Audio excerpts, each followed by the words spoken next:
Same concept applies, in a unique way, to the sport of drag racing. For despite its quarter-mile boundaries, its season both begins and ends in one place, the Fairplex in Pomona, California.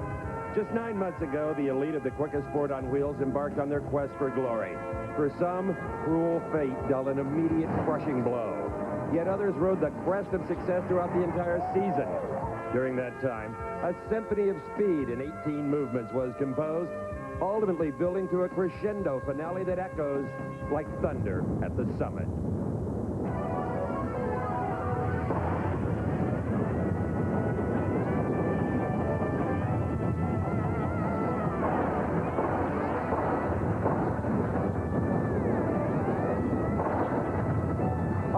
And welcome to this TNN special presentation of Thunder at the Summit. I'm Steve Evans, and along with Dave McClellan and Frank Hawley, I'll be your tour guide through the events that have brought us to this, the pinnacle of the 1993 NHRA Winston season. And immediately following this show, we'll be right back live with the curtain-closing final rounds of the Winston Finals.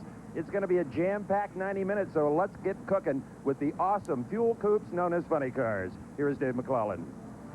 Each year, the Winter Nationals at Pomona signals a new beginning. But for John Force, after giving up his 2-year reign as funny car king to Cruz Pedregon the year before, a win at Pomona signaled the beginning of Comeback Tour 93. 2 weeks later, though, Cruz rose from the ashes at Phoenix, tying the score with Force and setting his sights on a repeat of his 1992 championship. The win here at Arizona means a lot to the team, and we're happy to put the McDonald's car into the winner's circle again, starting 93. But that was the last time Cruz would see the winner's circle until July, as John went on a whirlwind, winning 5 straight in Houston, Gainesville, Atlanta, Memphis, and matching Cruz's 5 straight of 92 at Englishtown, and qualifying with the quickest funny car run in NHRA history at the time, a 5.01. Without a doubt, this car will dip into the fours this year. No matter whether we get there first, we'd like to, but the 499 is just there. It's just a matter of the day, how much tires spin, and just how right you are. But the big numbers would have to wait. As midway through the season, the pack flexed its muscle. At Columbus, Gordy Bonin made his first appearance in the winner's circle in over 12 years. 51-year-old Tom Hoover sent shockwaves through the 105-degree heat at Sonoma. And at Brainerd, the North Star shined on Chuck Etchells. For Chuck, this was only a taste of things to come in 93, but for now, it was on to Indy. With all the accolades showered upon John Force in his outstanding career, the one that had escaped him was the biggest, a U.S. Nationals crown.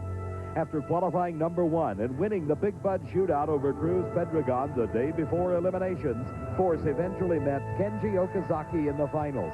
And when Kenji broke at the line, John stormed to the quickest time of eliminations and the biggest prize in drag racing.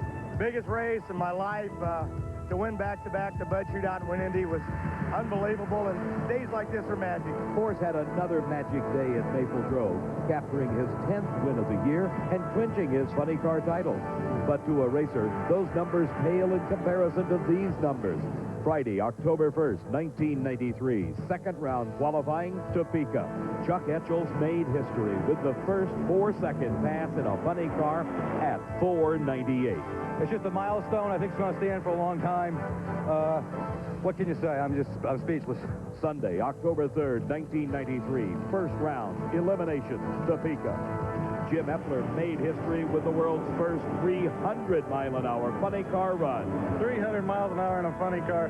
Who would have ever thought it? And do it here at Heartland Park, Topeka. What a great day. Etchells went on to join Cruz as the season's only other 2-time winner on that fateful weekend. Although Force was not the first to find the 4s or 300, John found some measure of revenge at Dallas, running a 4:99 of his own and covering the field in eliminations. Pomona holds the final challenge for funny car champion John Force's comeback tour as he goes for a pro category record of 12 wins in a single season. To say the least, in 1993, John was a dominant force. I think the entire drag racing world was very impressed at how healthy the funny car class was this year. And in light of those landmark performances, we thought it appropriate to go back to the beginning of the year to see how accurate these racers were in their predictions. I feel that there'll be some poor second runs in the funny car. Everybody wants to run 300 like Bernstein, and I know this is a funny car, and a lot of people think it can't be done, but Jim White showed the numbers. The cruise cars run them, and I really do believe it's going to happen somewhere during this season by somebody. I'd like to think myself, and I believe a 4-second run's in the deal. Maybe, but I think it's a real long shot that if the conditions were perfect, I mean perfect, you might see a 4.99, but again, that's a real long shot. Now, some of you may be wondering how a funny car with its bulky, full-bodied appearance can run such impressive times and speeds. Well, who better to answer that question than my colleague Frank Hawley, himself a two-time Winston Funny Car champ. Frank? In the past few years, we've seen funny cars compete with top fuel dragsters for top speed in the meat honors. Well, now with the advent of Jim Epler running 300 miles an hour in his funny car, a lot of people might wonder, how in the world can you go as fast as a dragster with a car that has a body this big? Well, it has to do with what we call drag coefficients. Now, a drag coefficient is a number that represents the air drag over the car versus the frontal area of the car. Now, a dragster is very, very small in frontal area, but it has a lot of things like wheels and tires and a roll cage and an engine that sticks out in the wind and causes a lot of turbulence going down the track. On the funny car, all of that stuff's underneath this body. Now, although the body's quite big, the air slips smoothly over top of the surface, and actually the aerodynamic drag on this body is less than a top fuel dragster. If you want to use your imagination, if we could shrink this body down so it has the same frontal area as a top fuel car, it'd run faster than the dragsters. To put all of this into perspective, it took funny cars less than 2 years to make that final 10-mile-an-hour leap in speed, and less than 12 months to find that final 10th into the fours. Stay with us. We'll next check out Pro Stock while you have a look at the top funny car statistics from '93.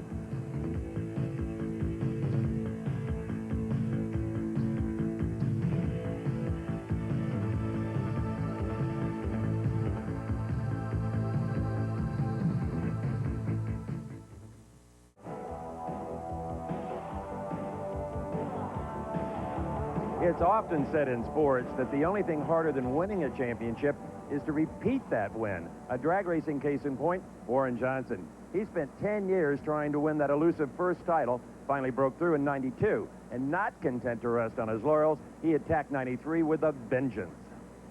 To wear the title professor, one must walk the halls of experience and pass on the obtained knowledge to eager students.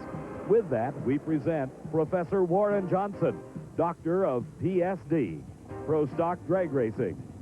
The reigning Winston champion broke the beam on '93 the same way he ended 1992 with a win at Pomona. But Warren stumbled at the next two races. Mark Bowick got the third win of his career at Phoenix, and at Houston, another Pro Stock legend, Bob Glidden, took home the 83rd win of his career. By the time the tour stopped in Florida, Georgia native Warren Johnson hadn't seen a Final Four in a month and a half. But that was all about to change as the professor ended his dry streak and embarked on a 5 out of 6 run. We're really happy. This is one of these races that everybody just groups together and pulls in one direction, and we came through. Win number 2 on WJ's hot streak came in Atlanta against a familiar face, Warren's rookie son, Kurt. That was only his 5th professional race ever, and he was in the final. You really can't expect much more than that, and I'm awful proud of him. The Wayne County crew of Scott Jeffreyon flexed its muscle at Memphis, the only cool spot in Warren's hot streak.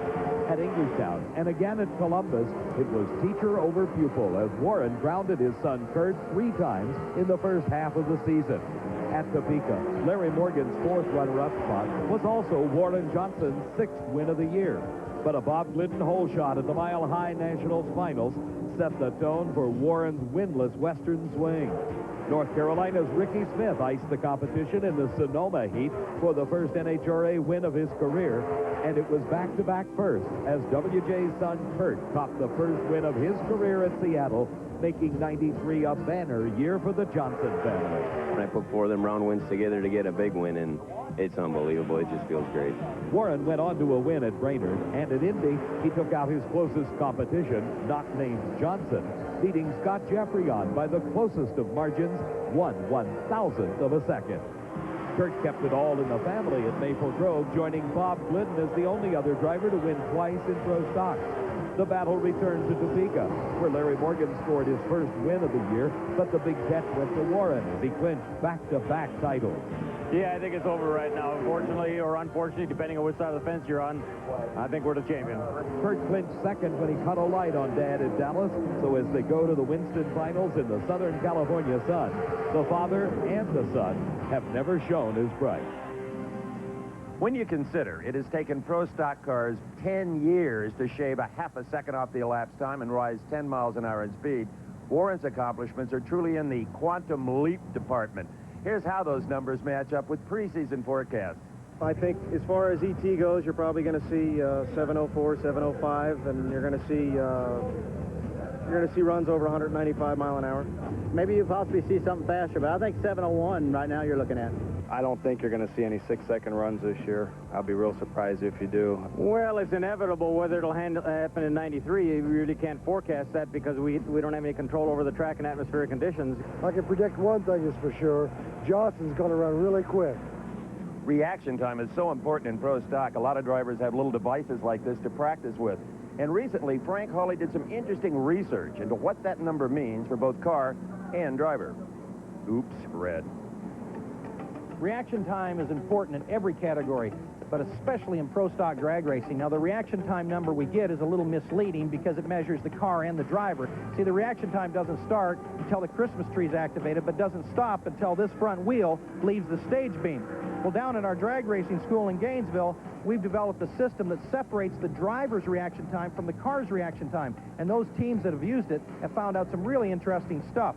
As much as 50% of the reaction time number comes from the race car. That means that the crews have been spending a lot of time with clutch setups and clutch pedal adjustments. They've been spending as much time there as they have working on the driver. They also found out that things like tire pressure, four-link adjustments, and even wheelie bar setups can change the car reaction time dramatically. You can bet that the driver that has the best reaction time average this year has some very good driver reaction times, but also some very good car reaction times. Here now is a look at the top performers in pro stock in 1993.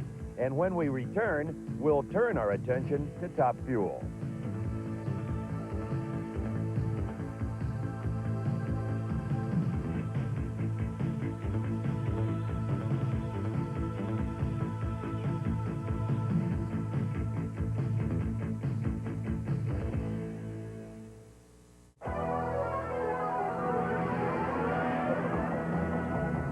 Welcome back to Thunder at the Summit.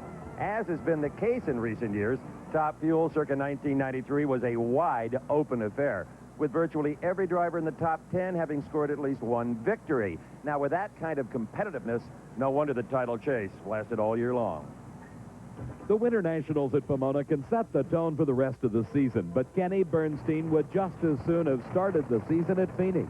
In the final against defending Winston champ Joe Amato, the Bud King threw a rod which blew a tire and sent Kenny on a wild ride. It was a dramatic launch to the Top Fuel season and to TNN's live drag racing coverage. Kenny, you're indeed okay? I'm okay, Steve. Tell everybody I'm fine. The bell rung a little bit. Eddie Hill set low ET and won the Phoenix race over Pat Austin. And 2 weeks later, Ed the Ace McCulloch turned the same trick at Houston with a win over Rance McDaniel. As the two most recent winners met in the Gainesville final, it was a contrast in directions. As Eddie Hill began to stake a claim to his first ever Winston championship, Ace McCulloch would see the finals for the final time of the season. When I got out of the car and they told me I'd won it on the starting line, that really made the old man feel good. Eddie backed up his Gainesville win by taking Atlanta, but it was rebound time for arch rivals Joe Amato and Kenny Bernstein. Amato taking Hill at Memphis, and KZ completing his comeback from his Pomona tumble with a win at Englishtown. We sure feel better about it today than we did a month or so ago. Scott Coletta began flexing his muscle at Columbus, qualifying number 1, and Bernstein made his second final in a row. But Doug Herbert stole the springtime thunder with his first NHRA national event win. Herbert's all-time high turned into disaster 2 weeks later with this qualifying incident at Topeka. Hill won at Topeka and alternated wins at the next 4 races with Mike Dunn at Denver and Tommy Johnson Jr., whose first career victory came at Seattle. After besting the field at Brainerd, Eddie Hill was poised to claim the Winston crown at Indy. But a first-round loss to Don Prudhomme opened the door for a late-season charge by the quick but winless Scott Coletta. And charge he did, as Scott ran the fastest speed ever, 308 miles an hour, to win the Topeka final over E.T. King, Corey McLenathan, and to stay alive in the points chase. It's unbelievable. 308. I mean, where that came from, I don't know, but I hope we don't forget where we found it. Scott's charge continued in Dallas when Hill again went out early. But in the final, Coletta couldn't keep Mike Dunn from his second win of the year and could not deny Eddie Hill the crowd. There's first, man. You believe in this? Hope we don't wake up. It's real, first, man. It happened. The rest of the drag racing world believes, and for the first time in his long career, Eddie Hill returns to Pomona wearing a crown. You dress so good. Well, that certainly was quite a year, one that exceeded even Fuzzy Carter's expectations. Right now, let's turn back the hands of time and see how good the top fuel class of '93 was at crystal ball gazing. Certainly, Kenny's 301 last year and Eddie Hill's 477 were outstanding runs. I think that we'll probably see both of those go by the wayside. Now, how much better? You know, it's hard to say. Oh, you'll see a lot of 470s, and I think you'll see some low 470s, 71, 72. You might even see a 60 somewhere before the year is over. You're going to see ETs in the low 470, and probably 4 or 5 cars are going to go over 300 miles per hour. I don't think you're going to see a whole lot of 470s, a lot of 480s, you know, and plenty of the cars that weren't running as well will get in the 490s this year. But I think the mile an hour is going to really play a big game in this. It's always thrilling for a racer to rip off a world record elapsed time and rotate the Earth. But what they're really striving for is consistency within a few hundredths of that. Here on that subject is Frank Hawley. An historian once said that you don't know where you're going unless you know where you've been. Well, a racer that's kind of a historian himself is Eddie Hill. Eddie and his crew chief, Fuzzy Carter, spend endless hours reviewing computer tapes from runs that they've made in the past. Well, although this year nobody has gone out and had outstanding performances way ahead of the pack, Eddie and Fuzzy have been able to make the most consistent performances. And this is because of more or less a change in philosophy in how they were going to race the car. In the past, they'd review those computer tapes, decide, as an example, how to set the clutch up for a run to go out and set a record performance. But this year, they would do the same thing and yet maybe take just a few grams of counterweight off as a safety measure. Now, that change in weight may be the difference between a 4.79-second run and a 4.80-second run. But that's what won them the World Championship, was consistency. It's been said that the man that wins the game is the one that makes the fewest mistakes. And this year, that was Eddie Hill. As we go to commercial, here are the statistics for Top Fuel. And when we return, I'll have a personal commentary on the 1993 season.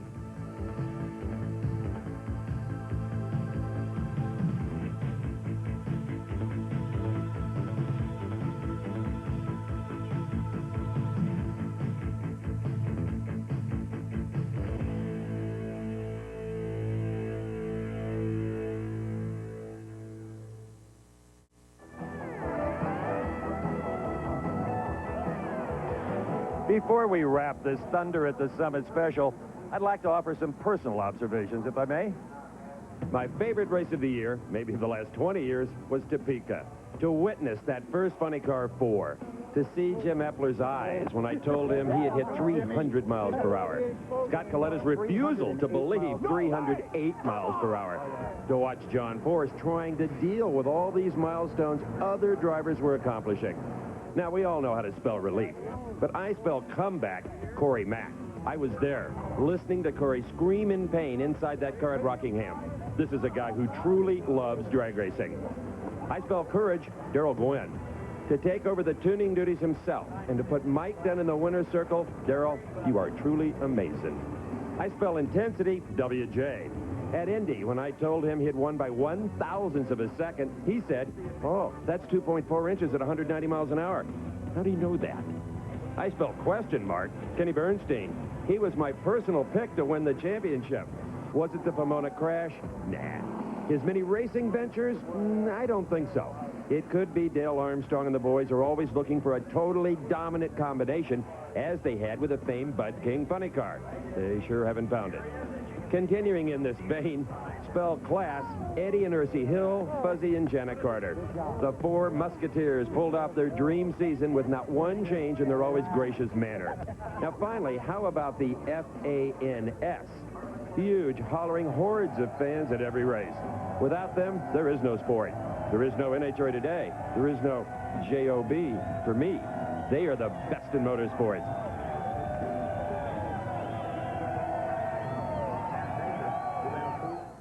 Well, off in the distance, I can hear the thunder rolling for what will be the last time in '93. Stay with us. We'll be right back with the Winston Finals. Promotional consideration provided for and a fee paid by this special offer from Diamond P. You can wrap up the '93 NHRA season just by calling 1-800-257-9393. It's Drag Racing 1993, Diamond B's annual video review. And by reserving now, you can get a free Diamond B chiller can wrap. Experience the blistering quickness, fiery wrecks, and sizzling speed that has ignited the battles in Top Fuel, Funny Car, and Pro Stock. And for the first time, catch the two-wheeled excitement of Pro Stock bikes. It's the entire season in one jam-packed video. Reserve the Drag Racing 93 video and get a chiller can wrap free. For credit card orders, call 1-800-257-9393. Or send check or money order for $24.95 plus $4 shipping and handling to the address in your screen. This is a limited time offer. Call 1-800-257-9393.